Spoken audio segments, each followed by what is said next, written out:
کہ چاہے سارے عرب ملک اسرائیل کو تسلیم کر لیں، پاکستان کبھی نہ کرے، اس لیے کہ پاکستان اسرائیل کے طور پر وجود میں آیا ہے۔ اللہ نے اسے اسرائیل کے وجود میں آنے سے 1 سال قبل وجود بخشا ہے۔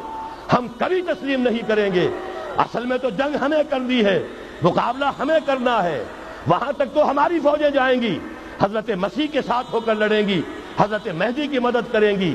یہ سارا کا سارا رول تو اللہ نے ہمارے لیے رکھا ہے، لہذا کسی صورت عرب کر لیں، مجبور ہو چکے ہیں، بے بس ہو چکے ہیں، ان کا معاملہ جو بھی ہے وہ جانیں، لیکن چاہے وہ تسلیم کر لیں، اسرائیل کو کسی صورت میں پاکستان تسلیم نہ کرے۔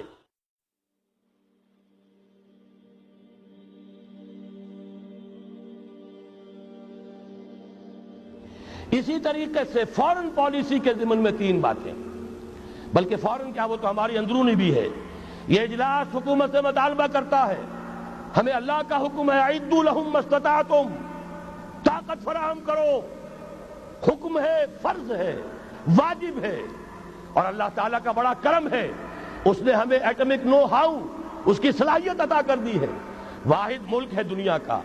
اور یہ بھی ثابت کرتا ہے یہ واقعہ بھی، اللہ تعالیٰ کی مشیت میں کوئی بڑا رول ہے اس ملک کے لیے۔ اپنی خودی پہچان، اے مسلم پاکستان، اپنے مقام و مرتبے کو پہچانو۔ 400 سال سے مجددین امت کی بارش فوار تم پر پڑتی رہی ہے، تم نے اس کا حق ادا کیا، اس کے بارے میں غور و فکر کرنا چاہیے۔ بہرحال یہ اللہ نے ہمیں توفیق دی ہے، اس کو بھرپور طریقے پر اسے آگے بڑھایا جائے، کسی بھی درجے میں رول بیک نہ کیا جائے۔ ایک اور مطالبہ، کشمیر کے معاملے میں ہرگز یو این او یا یو این او کے کوئی سیکریٹری جنرل یا یو این او کی کوئی بھی ثالثی قطعاً قبول نہ کی جائے۔ یو این او امریکہ کا زر خرید اور امریکہ یہودیوں کا غلام، لہذا اگر اس طرف آپ نے رخ کیا، یہ کشمیر کچھ اور ہو جائے گا، یہاں کوئی اسرائیل وجود میں آ جائے گا، کوئی یہودیوں کو اور امریکن کو قدم جمانے کا موقع مل جائے گا۔ آپ کو معلوم ہے آج نجد کی سرزمین میں امریکہ کی فوجیں آ کے ڈیرا ڈال کے بیٹھ گئی ہیں، جہاں سے نکالا گیا تھا اخرج الیہود والنصارى من جزیرۃ العرب، نکال باہر کرو ان کو۔ لیکن یہ کہ ان کی ڈپلومیسی، جس طریقے سے دانا پھینکا، جال بچھایا، صدام کو پھانسا، اس کے بعد جو کچھ کیا ہے، برکس نکالا عراق کا، اور عراق کا تو جو برکس نکلا سو نکلا، وہ اب اپنی فوجیں لا کر وہاں بٹھا دی، سارا تیل اب ان کے قبضے میں ہے۔ یہی معاملہ ہوگا یہاں، ہندوستان اور پاکستان دونوں دیکھتے رہ جائیں گے بلیوں کی طرح، اور وہ بندر چچا سام بندر جو ہے ساری روٹی خود کھائے گا، کسی کے ہاتھ کچھ نہیں آئے گا۔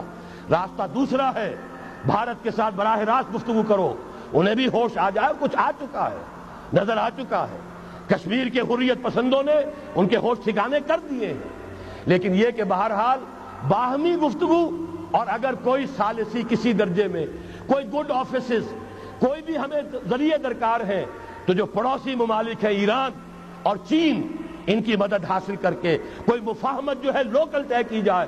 یونائٹڈ نیشنز جو امریکہ کا زر خرید ہے، اس کا خانہ زاد ہے، اور امریکہ کہ جو یہودیوں کا اسیر ہے، اس کے ذریعے سے کوئی خیر نہیں آ سکتا۔ اور آخری مطالبہ کہ چاہے سارے عرب ملک اسرائیل کو تسلیم کر لیں، پاکستان کبھی نہ کرے، اس لیے کہ پاکستان اسرائیل کے طور پر وجود میں آیا ہے۔ اللہ نے اسے اسرائیل کے وجود میں آنے سے 1 سال قبل وجود بخشا ہے۔ ہم کبھی تسلیم نہیں کریں گے۔ اصل میں تو جنگ ہمیں کرنی ہے، مقابلہ ہمیں کرنا ہے، وہاں تک تو ہماری فوجیں جائیں گی، حضرت مسیح کے ساتھ ہو کر لڑیں گی، حضرت مہدی کی مدد کریں گی۔ یہ سارا کا سارا رول تو اللہ نے ہمارے لیے رکھا ہے، لہذا کسی صورت عرب کر لیں، مجبور ہو چکے ہیں، بے بس ہو چکے ہیں، ان کا معاملہ جو بھی ہے وہ جانیں، لیکن چاہے وہ تسلیم کر لیں، اسرائیل کو کسی صورت میں پاکستان تسلیم نہ کرے۔